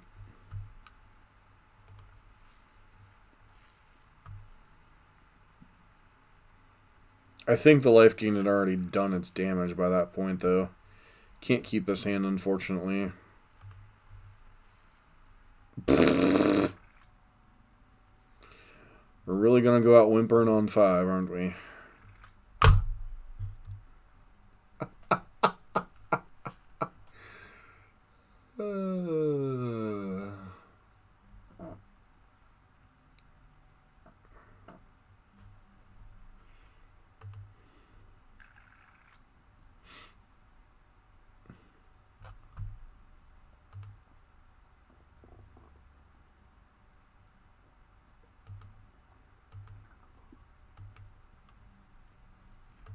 Sure.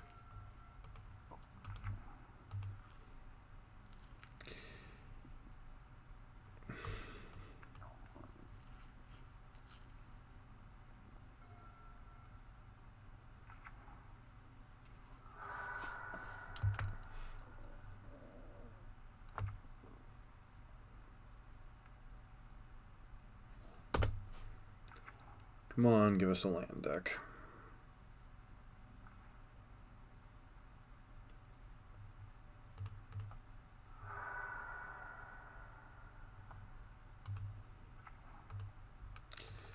The only way we have a permanent in the game is to kill this elf.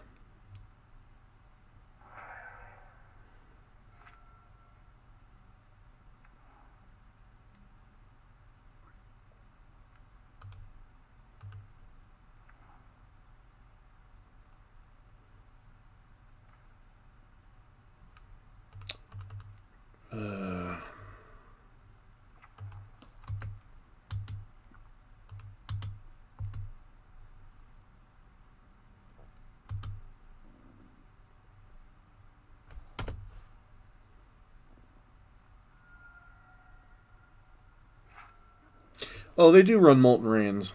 Or actually, I think they run Pillage instead of Molten Rain. The standard version, not this tooth and nail version we're up against, which probably boards down to a more traditional version of the deck.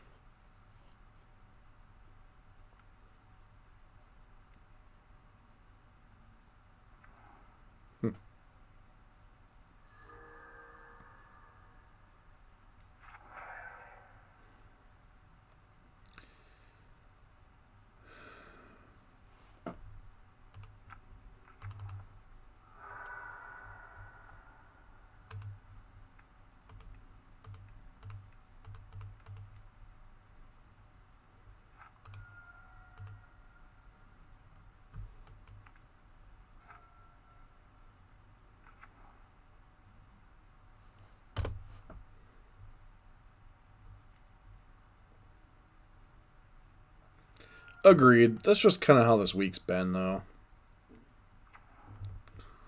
The skull crack shows up afterwards.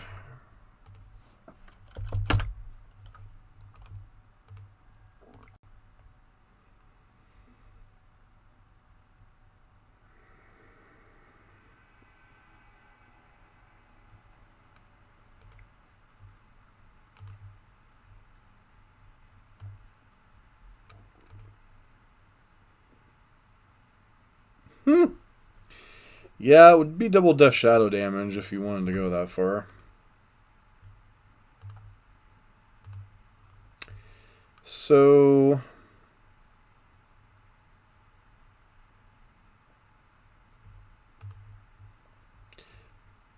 thought process on this league.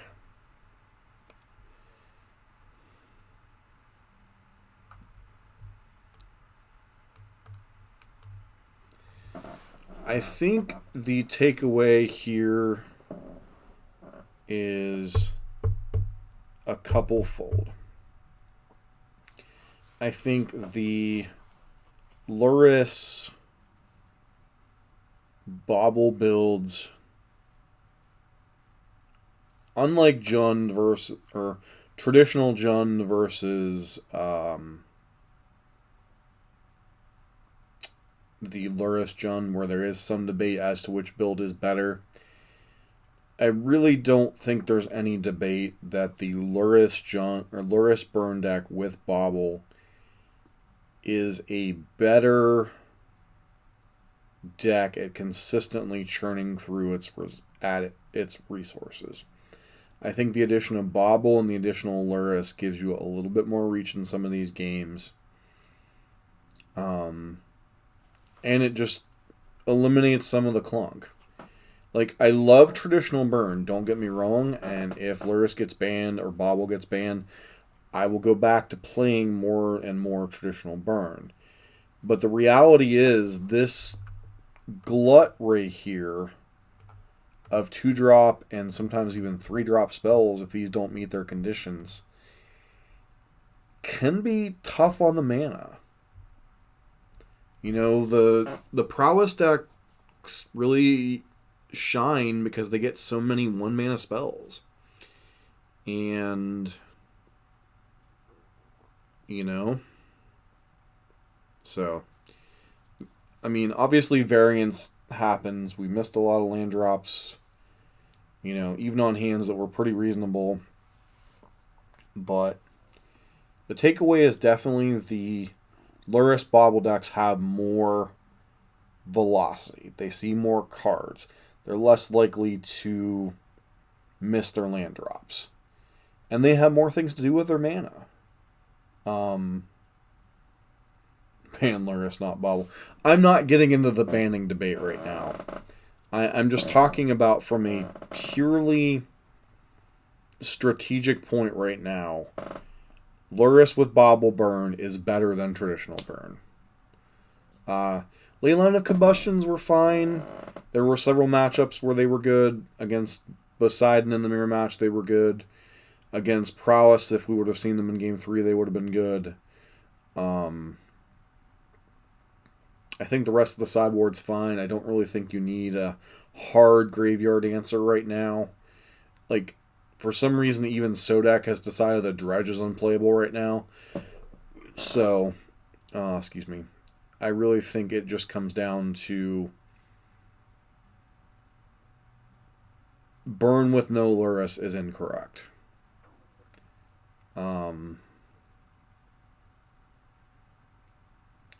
Leyline of Punishment? Let me look up what that one does. It's been a minute.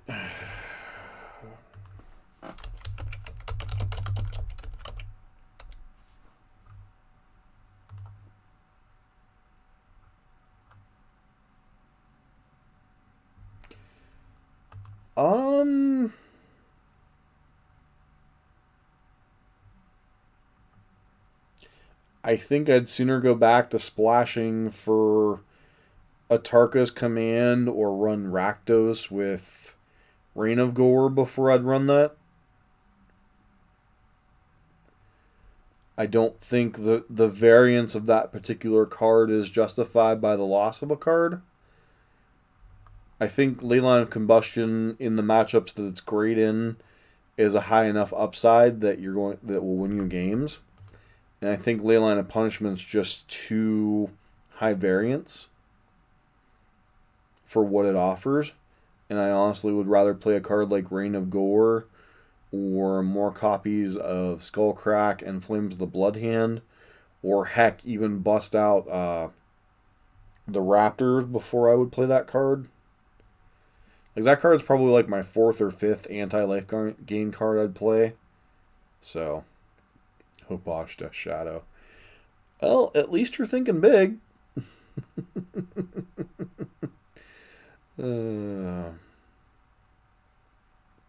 Yeah, I'd sooner play Flames of the Bloodhand or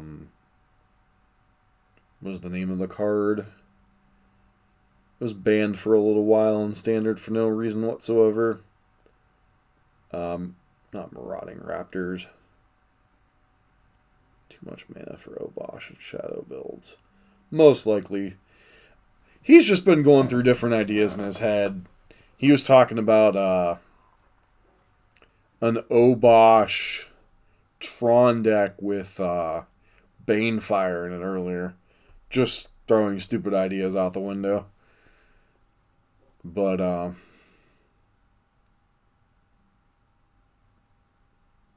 Rampaging Frostdawn, thank you. I'm a little brain fried right now. I've been up since 11 a.m. and I've worked a 9-hour shift plus done this, so I'm a little on the tired side here. But long story short, I just think traditional burn is better. I do think Leyline of Combustion is good against decks like Jund, Burn, Prowess. So I think there's enough matchups in the format where Leyline of Combustion is awesome.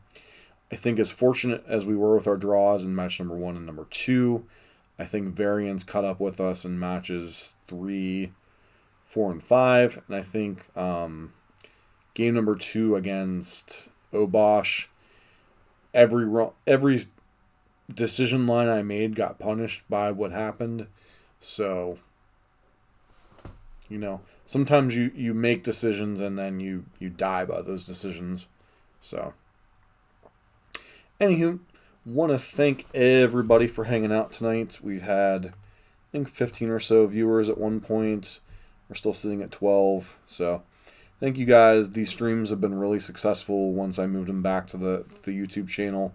We've had between, even last night's Neo brand debacle, we had 10 viewers most of the stream. So we've had, 10, 15 viewers most streams despite the late hour.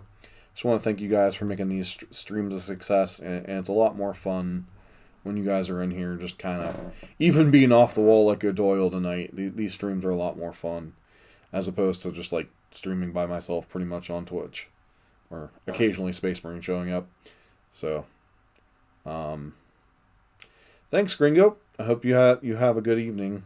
I'm going to be heading to bed here. Monday night will be the next stream. I'll be streaming some type of Urion 80-card control pile. I'm probably going to try to start that stream at 10:30 just to not end the stream any later.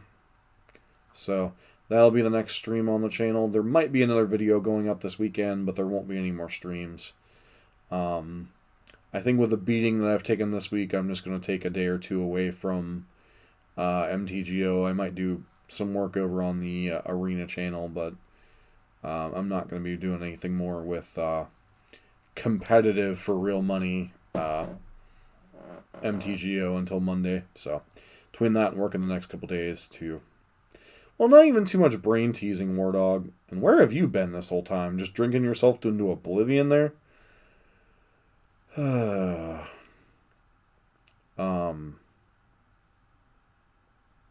Just this week's been rough on the tickets and stuff. So I'm going to take a couple of days and just kind of lick my wounds a little bit and come back refreshed on Monday evening. It's part of the reason why I've done the 5, like giving myself the weekend off from streaming, is just to have some recoup time where I don't feel like I'm grinding myself into the ground in addition to, normal life and work. So I want to thank you guys for hanging out tonight. It's been awesome, and I hope to see you guys on Monday. This has been John for MTG Nexus.